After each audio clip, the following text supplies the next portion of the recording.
기독교 역사를 통틀어서 가장 극적으로 예수님을 만난 사람이 누굴까? 누가 묻는다면 저는 두 번도 고민하지 않고 사도 바울이라고 얘기할 것 같습니다. 그런 의미에서 오늘 저는 여러분에게 사도 바울 얘기를 좀 해주려고 합니다. 오늘 바울 얘기를 제가 하려고 하는데 일단 성경을 보면 바울이라고 기록된 곳도 있고 사울이라고 기록된 곳도 있어요.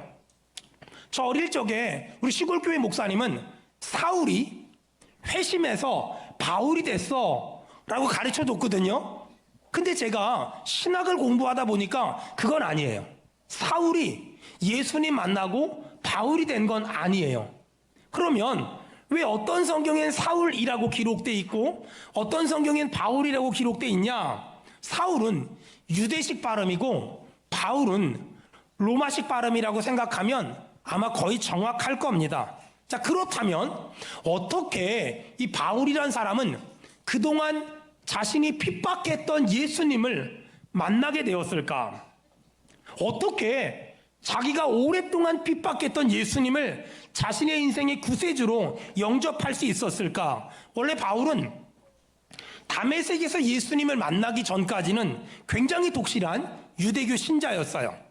바울은 유대교를 위해서라면 자기 목숨까지도 버릴 수 있을 만큼 철저한 유대교 신자였어요. 당시 유대교인들은 하나님의 아들 메시아 구세주가 오셔서 자신들의 나라를 로마의 속국으로부터 벗어나게 해줄 거라는 기대감을 가지고 메시아 대망론, 메시아 대망 사상을 가지고 예수님, 메시아를 기다리면서 그들은 굉장히 철저하게 신앙생활을 했거든요. 이렇게 유대교인들이 율법에 근거해서 철저히 신앙생활을 했는데 그렇게 철저히 신앙생활하는 사람들보다 더 철저히 신앙생활을 했던 사람이 누구냐? 이 사람이 사울이라는 그런 사람이었어요. 요즘 말로 말하면 유대교 골수분자. 그 골수분자라는 말이 무슨 말이냐면 뼛속까지 유대인, 뼛속까지 유대교 사상과 철학을 가진 사람. 그 사람이 이 바울이란 그런 사람이었어요. 그런데 사람들이 소리를 지르는데 나사렛에서 메시아가 태어났다고, 나사렛에서 예수라는 30살 남짓한 청년이 있는데 그가 메시아라고, 그가 하나님의 아들이라고, 그가 목수 출신인데 그가 하나님의 아들이고 그가 메시아라고 사람들이 소리 지르고 다니는데 그 말을 듣고 사울은 화를 냈고 분노했고 막 분노가 폭발을 했어요. 바울의 생각에는 아니 어떻게 나사렛 촌구석 출신이 메시아가 될 수 있어? 어떻게 목수 출신이 메시아가 될 수 있어? 이해를 못한 거예요. 이해를 할 수가 없었던 거예요. 게다가 소문을 들어보니까 이 예수라는 사람이 로마 군인들이 죽였는데 사흘 만에 부활했고 승천했고 다시 오실 거라고 얘기하고 죽었다는 거예요. 그 소문도 이 사울은 도무지 믿을 수가 없었어요. 그러니까 어느 날 스데반이라는 사람이 예수가 메시아라고 예수가 하나님의 아들이라고 떠드는 걸 보고 사람들을 불러다가 저거 돌로 쳐 죽이라고. 그래서 스데반이 돌에 맞아 죽어갈 때 저쪽 구석에서 그 모습을 보고 있었던 사람이 있었는데 그게 누구냐? 그게 사울이라는 사람이었어요. 이 정도로 사울은 누가 예수를 믿는데 누가 예수를 따라다닌데 그 말을 들으면 화가 나서 어쩔 줄 몰라 했던 그런 분노 유발자 같은 사람이었어요.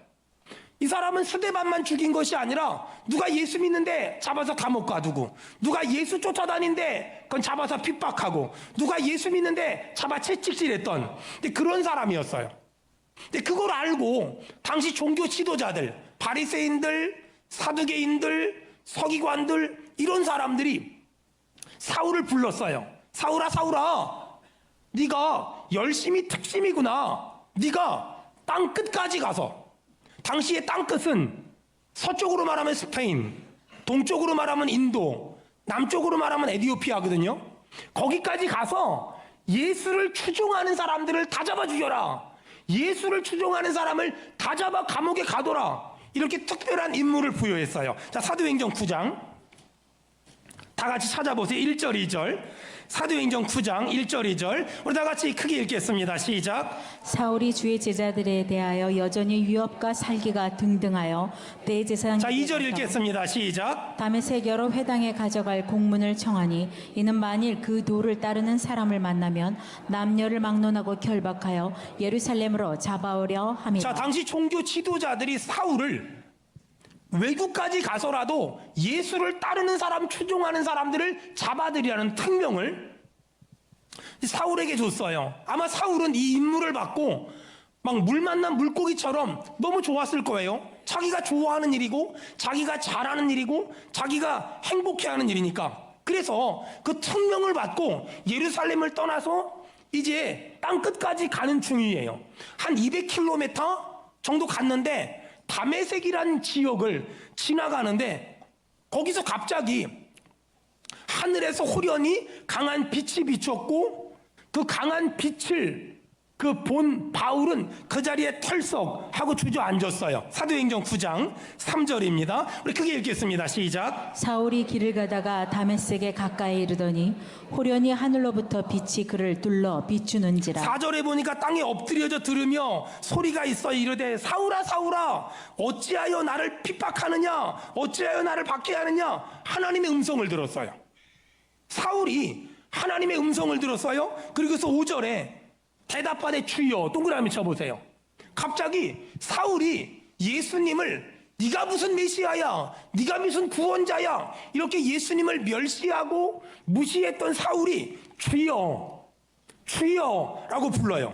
그러면서 당신 누굽니까? 이렇게 물어봐요. 그랬더니 예수님 뭐라 그러죠? 이르시되 다 같이 읽겠습니다. 시작. 나는 내가 박해하는 예수라. 나는 네가 박해하는 예수라. 아마 사울은 그 말을 듣고 깜짝 놀랐을 거예요.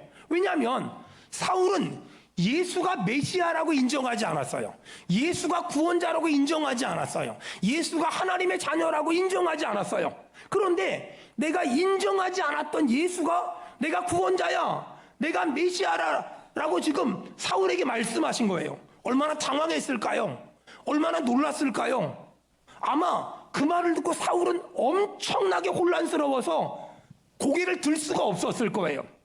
아니 어떻게 그 사람이 나사렛 촌구석 출신이 메시아야? 어떻게 목수 출신이 메시아야?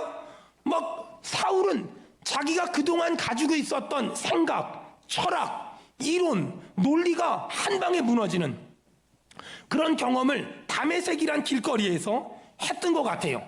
그리고 예수님께 물어봐요. 제가 어떻게 해야 돼요? 제가 어떻게 해야 돼요? 그랬더니 예수님 뭐라 그래? 6절 사도행전 9장 6절입니다. 다 같이 읽겠습니다. 시작. 너는 일어나 시내로 들어가라. 너는 일어나 시내로 들어가라. 그러면 내가 행할 것을 내게 이를 자가 있느니라.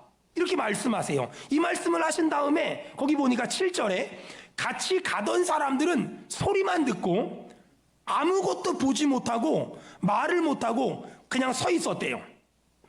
여러분 그렇게 사울은 다메섹 도상에서 하늘에서 강한 불빛을 만나고 나서 시각장애인이 됐어요. 그리고 나서 내 힘으로 시내로 갈 수 없어서 사람들이 사울을 끌고 시내로 갔어요. 8절 다 같이 읽겠습니다. 시작. 사울이 땅에서 일어나 눈은 떴으나 아무것도 보지 못하고 사람의 손에 끌려 다메섹으로 들어가서 그렇게 사울이 호련히 강한 빛을 보고 시각장애인이 돼서 어떤 사람들에 의해 끌려서 다메섹이 갔잖아요. 그리고 9절에 보니까 사흘 동안 보지도 못하고 먹지도 못하고 마시지도 못했대요. 왜 사울은 다메섹에 가서 먹지도 못하고 보지도 못하고 마시지도 못했을까? 사울은 그동안 유대 사상으로 머리가 충만했던 사람이에요.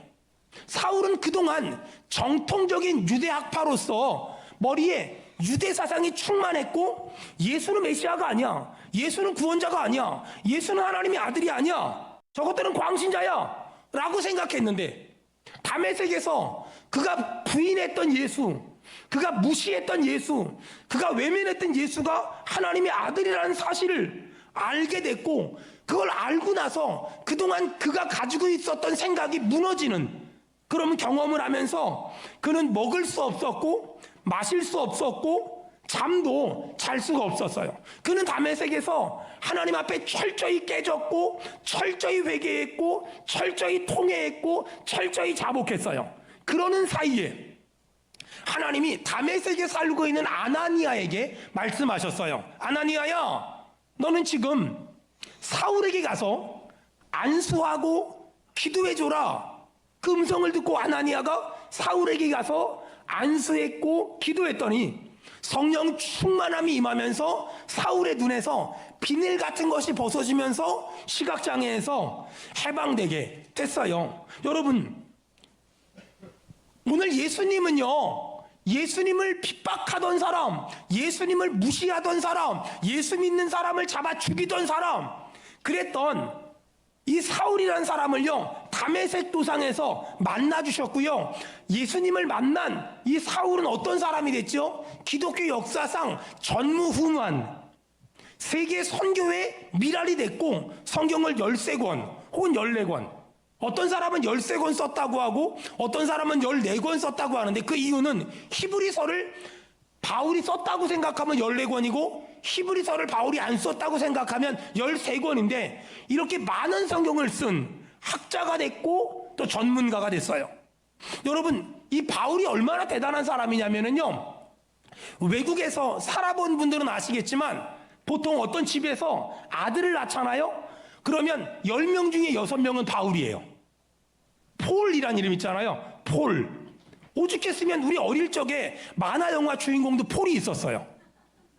이 정도로 폴이란 말은 우리나라의 철수 뭐 이런 말과 거의 비슷한 말이었다는. 남자아이 만나면 전부 바울이에요. 그리고 선교사님들이 외국에 나가잖아요. 그러면 영어 이름이 있어야 될 거 아니에요. 그러면 거의 10명 중에 6명은 전부 다 바울이에요. 황바울, 이바울, 김바울, 최바울, 송바울. 전부 바울이 얼마나 많은지 몰라요. 여러분, 도대체 왜 어떤 집에서 아들을 낳으면 이름을 바울이라고 짓고 어떤 선교사님이 영어 이름을 만들면 바울이라고 질까? 바울이란 이름이 예수님 다음으로 사람들에게 존경받았던 이름이고 예수님 다음으로 사람들에게 사랑받았던 이름이기 때문에 사람들이 그렇게 바울이란 이름을 많이 사용하는 거예요. 제가 좀 더 구체적으로 설명해 볼게요. 바울은 다소라는 대도시 출신이거든요. 당시 다소에는 대학교와 박물관과 체육관이 있을 정도로 큰 대도시였어요. 이 대도시 출신이 바울이었는데 바울 자신도 내가 대도시 출신이라는 걸 굉장히 좋게 생각했던 것 같아요. 그리고 바울의 부모님은 누군지 모르지만 추론하건대 굉장히 처세술이 능한 사람들이에요. 왜냐하면 바울이 자기 자신을 소개할 때 로마 시민권자라고 얘기하잖아요. 바울이 로마 시민권자였다는 말은 아버지 엄마가 로마 시민권자란 말이거든요. 이 말은 무슨 말이냐면 유대인이 로마 시민권자가 됐다는 건 굉장히 탁월한 실력 있는 사람이었다는 거예요. 그래서 바울은 가는 곳마다 내가 로마 시민권자라는 걸 얼마나 자랑했는지 몰라요. 전도하다가 감옥에 잡히잖아요. 그때 바울이 꺼내든 카드가 로마 시민권자예요. 나는 로마 시민권자이기 때문에 아무나 심판할 수 없어. 아무나 재판할 수 없어. 로마 황제만 나를 심판할 수 있어. 이렇게 말하면서 바울은 심지어 로마 황제 앞에 가서도, 로마 황제 가이오 앞에 가서도 내가 이렇게 결박된 거 외에는 나와 같이 되길 원하노라. 그리고 복음을 전하잖아요. 여러분, 이게 바울이 가졌던 굉장히 큰 자부심이었어요. 게다가 이 바울은요, 당대 최고의 스승이었던, 사내들인 공회원이었던 이 가말리엘에게 배운 그런 문화생이었어요. 그러니까 얼마나 잘났고 얼마나 똑똑하고 얼마나 대단한 집안의 아들이었는지 몰라요. 그러다 보니까 스데반 같은 사람이 예수가 하나님의 아들이래, 예수가 메시아래 막 이렇게 말하면 막 죽이고 싶어서, 왜냐하면 내가 알고 있는 것과 너무 다르니까 그들을 인간 취급조차도 하지 않았어요. 근데 신기하죠? 이랬던 사람을 하나님이 어디서 만나주셨어요? 다메섹에서요, 만나주셨어요. 예수를 핍박하던 사람을, 예수 믿는 사람을 잡아 죽이던 사람을 예수를 전하는 사람으로 만들었거든요. 저는 오늘 여러분들이 두 가지를 마음에 묵상했으면 좋겠어요. 첫째, 하나님은 아무리 약한 사람도 구원할 수 있으세요. 하나님은요, 아무리 나쁜 놈도 구원할 수 있고, 아무리 완악한 사람도, 아무리 강팍한 사람도 구원할 수 있어요. 여러분 생각해 보세요. 바울은요, 도덕적으로 나쁜 사람은 아니었지만 예수님을 대적하고 예수님을 믿는 사람들을 핍박했던 대표적인 사람이었어요. 스데반이 예수를 하나님의 아들이라고 메시아라고 얘기하자 사람들을 동원해서 스데반을 돌로 쳐 죽인, 그리고 멀리 외국까지 나가서 예수 믿는 사람들을 잡아들이려고 혈안이 됐던 그런 사람이었어요. 여러분, 이 사울은요, 자기 자신을 뭐라고 얘기한 줄 아세요? 디모데전서 1장 13절. 우리 다 같이 큰 목소리로 읽겠습니다. 시작. 내가 전에는 비방자요 박해자요 폭행자요. 여러분 여기 보세요. 지금 사울이 내가 옛날에 예수님 만나기 전에 난 어떤 사람이었냐? 내가 전에는 비방자였고 박해자였고 폭행자였다라고 얘기하는 거예요. 여러분, 이랬던 사람, 또 다른 성경엔 내가 죄인 중에 괴수였다고 얘기하잖아요. 아니, 이런 사람이 세계 선교의 주역이 될 줄 누가 알았고, 성경을 13권 오고 14권 쓸 줄 누가 알았겠어요? 누가 이런 상상이나 했겠어요? 여러분, 아무도 사울이 세계 선교의 주역이 되고 성경은 13권, 14권 쓸 거라고 상상조차 못했거든요. 그런데 하나님이 어떤 분이세요? 그 누구도 상상할 수 없는 일을 행하신 분이잖아요. 이런 사울을요, 하나님은 하나님의 자녀 삼았을 뿐만 아니라 세계 선교의 주역으로 만드셨어요. 여러분, 이렇게 하나님은요, 사람의 이론과 생각과 논리를 넘어서 역사하는 전능하신 분이세요. 특별히 하나님이 사람을 구원하는 걸 보면 너무너무 신기해요. 우리 생각에는 저런 사람이 예수 믿을 수 있을까? 저런 사람이 구원받을 수 있을까? 하는데 하나님은 그런 사람도 구원하시고요, 그런 사람도 하나님의 사람 만드세요. 아멘. 여러분, 하나님은 내 생각을 뛰어넘어 역사하시고 내 생각을 뛰어넘어서 일하세요. 하나님은요, 우리가 저 사람은 예수 안 믿을 거야, 저 사람은 하나님도 어쩔 수 없어, 그런 사람을 하나님은 구원하시고 그런 사람을 하나님은 변하여 새 사람 만드세요. 여러분, 하나님은 전지하시며 하나님은 전능하신 줄로 믿습니다. 아멘. 옛날에 우리나라에 굉장히 무서운 흉악범으로 알려졌던 사람들이 예수 믿고 변하여 새 사람 됐습니다. 뭐 이랬던 사람들이 있었어요. 그중 한 사람이 옥중 편지를 쓴 게 있는데 거기 이런 글이 적혀 있었어요. 저는 감옥 안에서 예수님을 영접했습니다. 그리고 하나님의 자녀가 됐습니다. 하나님이 말로 표현할 수 없는 제 죄를 용서해 주셨습니다. 이제 제 죄로 인해서 힘들어하는 분들에게 진심으로 죄송하다는 마음을 전하고 싶습니다. 제가 어떻게 해도 그들의 아픈 마음을 해결할 수는 없지만 제가 남은 평생 참회하는 마음으로 살도록 하겠습니다. 그리고 PS 출신, 얼마 전에 제가 교도소 생활을 잘한다고 집행유예 소식이 들렸는데 제가 극구 부탁을 드려서 사양했습니다. 제가 집행유예로 출소하는 것은 저 때문에 마음 아픈 분들에 대한 예의가 아니라고 생각했기 때문입니다. 정말 죄송합니다. 이 글을 읽는데 얼마나 가슴이 뜨거워지고 얼마나 가슴이 미워지는지. 여러분, 우리 생각에 그런 사람 있잖아요. 저 사람은 지옥 가야 돼, 저 사람은 절대 하나님의 자녀가 되면 안 돼. 근데 신기한 게, 너무 놀라운 게, 예수님은요, 신약 성경을 보면 세리도 구원하셨고요, 창기도 구원하셨잖아요. 여러분, 예수님 당시에 율법사, 바리새인, 사두개인, 서기관, 그 어떤 사람들도 예수 믿지 않았어요.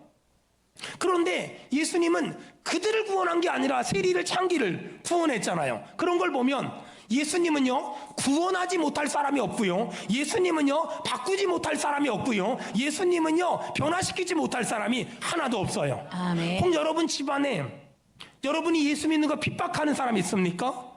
난 절대 교회 안 가, 나는 절대 예수 안 믿을 거야. 왜 교회 같은 데 다녀? 나랑 놀러 다니지? 하는 분 있습니까? 여러분, 그런 사람들 보면서 미워하고 막 속상해하고 가슴 아파하지 말고 그 사람을 하나님의 손에 올려놓으세요. 하나님이 그 사람을 만질 것이며, 하나님이 그 사람을 다듬으실 것이며, 하나님이 그 사람을 하나님의 사람으로 만드실 줄로 믿습니다. 아멘. 우리 생각에는 더 나쁜 놈들도 있고 덜 나쁜 놈도 있지만 하나님 보시기엔 그냥 다 나쁜 놈들이에요. 중요한 건 뭐냐면 하나님은 다 나쁜 놈이지만 다 품을 수 있는 넉넉한 마음이 있고 넉넉한 여유가 있어요. 여러분의 가정에, 여러분의 집안에 이 바울이 다메섹에서 예수님을 만난 것 같은 그 은혜가 여러분의 가정 가운데 일어나길 주의 이름으로 축원합니다. 아멘. 여러분, 우리가 믿어야 돼요. 하나님은 그 악한 사람도, 그 나쁜 사람도 구원할 수 있다고. 또요, 하나님은요, 어떤 사람이든 구원하려고 마음 먹으면 어떤 사람도 거부할 수 없고 어떤 사람도 거절할 수 없어요. 여러분, 사울은 단 한 번도 예수를 믿고 싶어 한 적이 없어요. 한번 믿어볼까? 이런 생각조차 해본 적이 없는 사람이에요. 그런데 하나님이 예수 믿는 사람을 잡아 가두려고 외국까지 가는 사울을 다메섹 길바닥에서 거꾸로 들여서 만나주셨고, 그를 하나님의 자녀 만드셨고 세계 선교의 주역을 만드셨어요. 여기서 중요한 거, 사울이요, 자의로 예수님을 만났습니까? 타의로 예수님을 만났습니까? 사울이 믿고 싶어 믿었습니까? 아니면 하나님이 믿게 해서 믿었습니까? 사울은요, 타의로 예수님을 믿었고 하나님이 믿게 만들어서 믿을 수밖에 없었어요. 여러분, 이게 하나님이 역사하는 거예요. 사람들은 내가 믿고 싶어서 믿는다고 생각하는데 거짓말이에요. 내가 믿고 싶어 믿는 것이 아니라 하나님이 믿게 했기 때문에 믿는 거예요. 그래서 우리가 예수를 믿은 건 내가 믿고 싶어서가 아니라 하나님이 강권해서 여기까지 인도하셔서 우리를 예수 믿게 만들었으며 우리를 이 자리에 앉혀놓으신 줄로 믿습니다. 아멘. 그렇다면 여기서 굉장히 중요한 신앙적인 원리를 하나 깨달아야 돼요. 하나님이 바울을 구원하려고 마음먹었잖아요. 과연 바울은 난 믿기 싫어요, 난 믿고 싶지 않아요, 거절할 수 있었을까? 하나님이 우리를 구원하려고 마음먹었잖아요. 나 안 믿을 거예요, 나 믿기 싫어요, 거절할 수 있었을까? 그 누구도 하나님의 강권적인 역사에서 거절하거나 거부할 수 없다는 거예요. 분명히 바울은 가말리엘에게 배운 최고의 유대교 엘리트예요.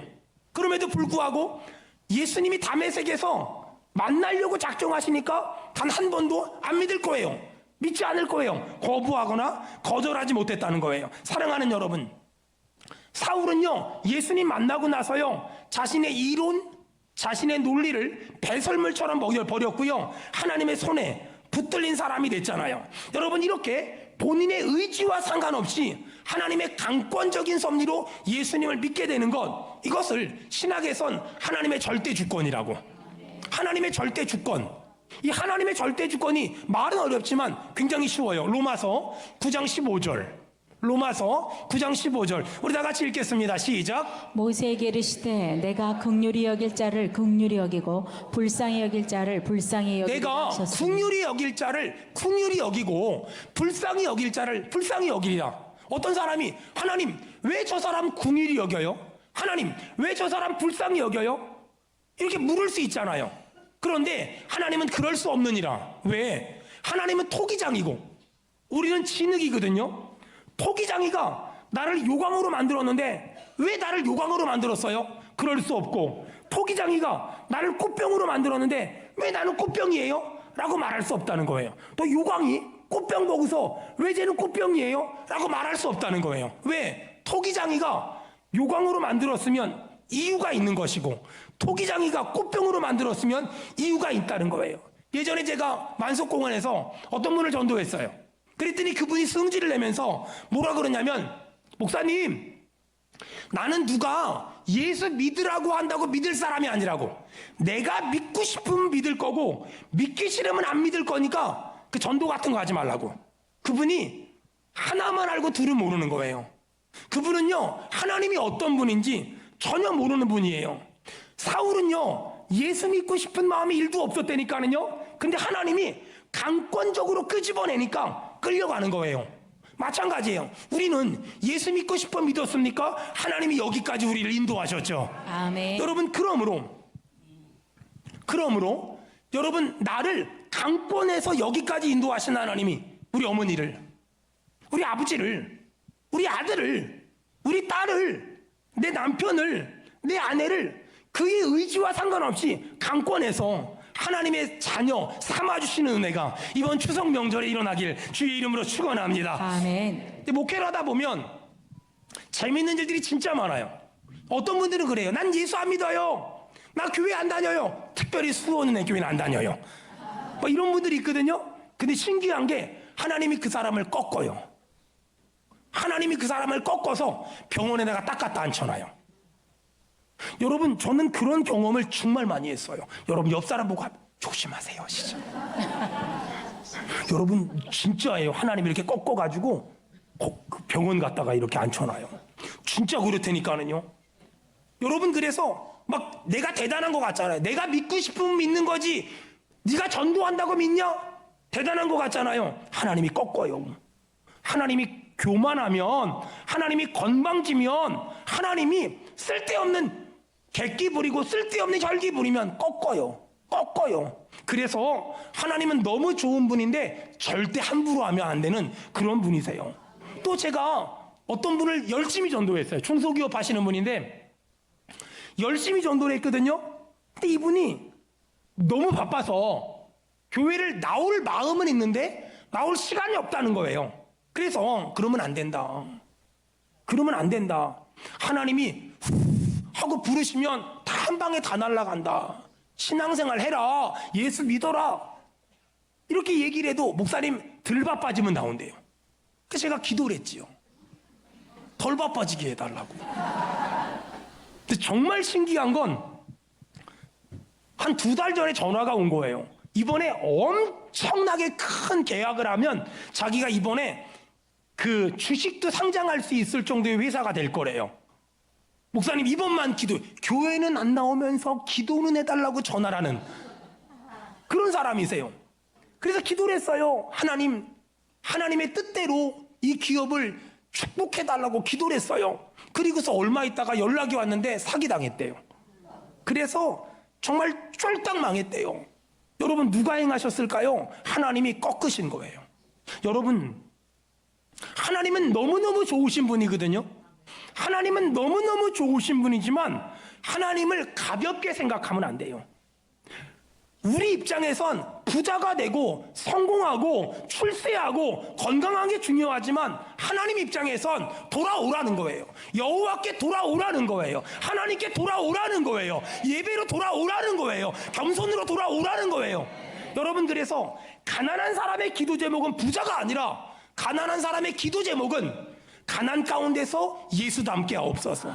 아픈 사람의 기도 제목은 건강해지는 게 아니라 그 아픔 가운데서 예수 닮게 하옵소서. 여러분 그런 경험 있습니까? 하나님이 나를 꺾으셨어. 하나님이 나를 꺾으셨어. 이런 일이 없기를 원하잖아요. 하지만 이런 일이 없기를 원하지만 안 꺾으면 안 돌아오니까 하나님은 때로는 물질로 꺾어요. 때로는 자녀로 꺾어요. 때로는 건강으로 꺾으세요. 근데 그건 저주가 아니에요. 그건 우리를 죽이기 위함이 아니에요. 하나님께 돌아오라는 거예요. 여호와께 돌아오라는 거예요. 여러분, 축복합니다. 하나님께 돌아오길 축원합니다. 사랑하는 여러분, 이렇게 사람들이 돌아오잖아요. 그러고 나면 하는 말이 있어요. 목사님, 저는요 재산을 잃고요 예수님을 얻었어요. 그리고 지금은요 재산도 회복됐습니다. 목사님, 저는 건강을 잃고요 예수님을 얻었어요. 하지만 지금은요 건강도 회복됐습니다. 할렐루야. 여러분, 이것이 하나님의 뜻이고 하나님의 섭리예요. 여러분, 하나님을 이길 수 있는 사람은 아무도 없어요. 하나님을 이겨먹을 수 있는 사람은 아무도 없었어요. 사울은 유대교 최고의 학문을 배웠던 대단한 사람이에요. 로마 사람이었고 다소 출신이었어요. 요즘으로 말하면 금수저였어요. 그는 유대교 사상으로 충만해서 그 어떤 사람과의 논쟁에서도 지지 않을 자신 있는 사람이었어요. 근데 하나님이 그 사울을 다메섹에서 꺾으셨어요. 전 이번 추석이 하나님이 여러분의 자녀들을, 여러분의 가족을, 여러분의 형제들을 다 모여 있을 때, 여러분이 예수님의 이름을 얘기할 때 꺾으시는 은혜가 있길 바라며, 여러분이 가족들을 만나러 오며 가며 차 안에 있잖아요. 그 차 안에서 아빠 엄마랑 아들 딸이 얘기할 때, 그때 아빠 엄마가 하는 얘기들, 아빠 엄마가 만난 예수, 아빠 엄마가 경험한 예수 얘기를 막 할 때 아들 딸들이 그 예수의 복음 앞에, 예수의 은혜 앞에, 하나님이 내 삶 가운데 행하신 그 은혜 앞에 꺾어지는 그런 놀라운 은혜가 있길 주의 이름으로 축원합니다. 아멘. 아주 오래전에 제가 섬겼던 교회에서 만났던 우리 교회 집사님 4회가 있었어요. 그분들은 젊었을 때 은행을 다니다가 결혼을 하게 됐어요. 자매는 믿음이 너무 좋았고 형제는 믿음이 너무 없었어요. 그 자매 집안에서 조건이 딱 하나 있었어요. 학습받고 세례받고 그러면 결혼시켜줄게. 이 형제는 믿음이 전혀 없었지만 결혼하고 싶어서 학습받고 세례받고 그다음 결혼까지 했네요. 거기까지 너무 좋았어요. 문제가 뭐냐면 믿음이 없으니까 자꾸만 별것도 아닌 일에 싸움이 되는 거예요. 자매가 주일날은 하루 종일 교회가 살아. 그러니까 신랑은 부인하고 놀고 싶은데 교회 가서 안 오니까 화가 나는 거예요. 거기다가 돈 벌어다 갖다 주면 11조라고 따박따박 갖다가 세금 띄듯이 갖다 주는 거예요. 그게 화딱지가 나는 거예요. 그런데 남자가 자존심이 있으니까 그것 때문에 기분 나쁘다는 말은 못하겠고 다른 걸 가지고 계속 트집을 잡는 거야. 그러다 보니까 싸우고 또 싸우고 싸우고 또 싸우고. 그때마다 자매가 알죠. 남편이 11조 내는 것 때문에, 남편이 주일날 사역하는 것 때문에 저런다는 걸. 그러니까 자매가 새벽마다 가서 기도하는 거예요. 하나님, 하나님, 우리 남편 좀 만나주세요. 하나님, 하나님, 우리 남편 좀 만나주세요. 다메섹에서 바울을 꺾으신 것처럼 우리 남편의 저 고집과 아집과 세상적인 생각을 꺾어주세요. 근데 그렇게 기도하는 중에 IMF를 만났고 IMF 때 퇴직을 하게 됐어요. 그리고 저 캐나다로 이민을 갔어요. 여러분, 우리나라 사람들이 잘못 알고 있는 것 중에 캐나다 너무너무 살기 좋은 나라야 라고 생각하잖아요. 맞아요. 캐나다 사람 살기 꽤 좋은 나라예요. 근데 그거 아세요? 저희 목회자 세계에서는 캐나다를 어떻게 얘기하는 줄 아세요? 목회자들의 무덤. 사람들이 살기 너무 좋으니까 신앙생활을 너무 안 해요. 신앙생활을 하는 사람이 거의 드물어요. 과연 그 나라가 정말 좋은 나라인지는 정말 고민이 많아요. 영적으로 보면은요, 정말 살기 좋은 나라는 우리나라예요. 정말 살기 좋은 나라는. 설교가 너무 많아 힘들긴 하지만 그래도 어쨌든 간에. 근데 캐나다로 이민을 갔어요. 그리고 한인 식료품점을 인수를 해가지고 꽤 잘 됐거든요. 근데 어느 날 강도가 들어온 거예요. 그리고 총을 쏴서 자기 남편을 쏜 거예요. 여러분, 그럴 때는 그냥 돈 주고 말아야 되는데 한국 사람들은 그거 지키겠다고 그러잖아요. 총에 맞은 거예요. 병원에 갔는데 응급실에서 살 소망이 없대요. 이 아내가 근처에 있는 교회 가서 막 울면서 기도한 거예요. 살려달라고. 하나님 제발 살려달라고, 막 살려달라고 기도한 거예요. 그때 이렇게 기도했대요. 하나님, 어차피 때가 되면 데려갈 건데 그래도 영혼은 구원을 하고 좀 데려가야 되지 않겠냐고. 그 영혼은 좀 구원하고 좀 데려가야 되지 않겠냐고. 그렇게 대성통곡하며 기도하는 중에 기적이 일어났어요. 그 남편이 의식을 차렸고 회복되기 시작해요. 그 병실에서 막 몇 날 며칠은 부둥켜 안고 기도하는데 회복이 된 거예요. 아내가 그렇게 울면서 기도하는 모습을 보고 남편이 마음의 문을 열고 예수님을 영접했고 또 하나님의 자녀가 되기로 결단했어요. 하나님이 그 자매의 기도대로 남편을 꺾으신 거예요. 남편을 그 캐나다에서 하나님이 바울을 다메섹에서 꺾으신 것처럼 하나님이 그 자매의 남편을 캐나다에서 꺾으신 거예요. 그리고 나서 한국에 돌아와서 오셨는데 우리 교회를 오신 거예요. 간증을 하는데 그런 얘기예요. 목사님, 우리 남편이 너무 많이 변했어요. 지금은 제가 따라갈 수 없을 정도로 신앙생활을 열심히 해요. 새벽 예배도 나가고 수요 예배도 나가고 금요 예배도 나가고요. 주일날은 아예 교회에서 살고요. 어떻게 사람이 이렇게까지 달라졌는지 너무너무 신기해요. 하나님이 정말 살아계세요. 여러분, 우리가 구원받은 거, 우리가 하나님의 자녀가 된 거, 내 노력은 일도 없이 하나님의 은혜로 되어진 줄로 믿습니다.